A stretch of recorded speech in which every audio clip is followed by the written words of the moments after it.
Hello there and good morning. According to a Times report, the Bank of England is now saying that what it calls a disorderly no-deal Brexit will be only half as damaging as it had previously predicted. In November last year, the bank said that growth under a no-deal Brexit scenario would be between 4.75% and 7.75% lower than if we left under Theresa May's deal. But when reporting to a Lords committee, the Governor of the Bank of England now says that this has reduced to between 2.75% and 4.25%. And this is due to the contingency plans put in place by the government over the last few months. And he told the peers that there has been progress in preparedness, and that reduces the level of the economic shock.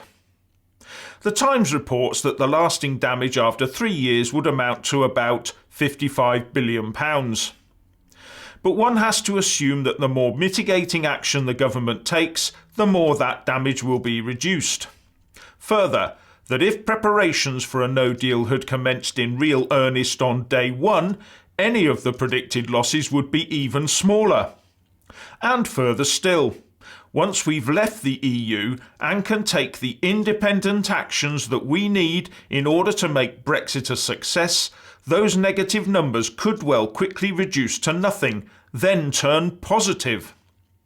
It just goes to show that when these types of predictions are made, they do not take into account all of the positive actions as well as the tax and law changes that can be made to offset the bad and even inject good into the economy.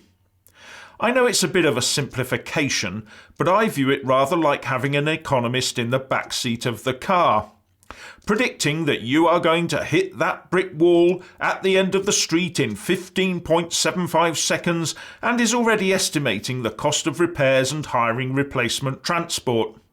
Then having to amend the time frame out as the driver applies the brakes, and then having to ditch the whole prediction when the steering wheel is operated to manoeuvre the vehicle left to stay on the road. On the no deal, in a letter to the Telegraph today, the former head of MI6, Sir Richard Dearlove, as well as 33 business leaders and academics, have said that the deal put together by Theresa May, I thought it was Angela Merkel, but no matter.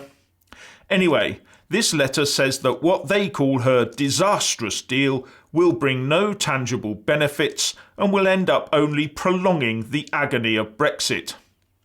As far as they are concerned, the no-deal Brexit option is the best way forward, as it would bring us immediate opportunities. And I read those immediate opportunities referred to as our being free to operate the levers of our own economic machine unencumbered by outside interests, so as to enable our country to prosper. And that is surely the only credible route for this country to now take. But would the above make MPs any more likely to leave a no-deal WTO Brexit on the table at next Wednesday's vote? Anyway, what do you think? Please leave a comment below and thank you for watching.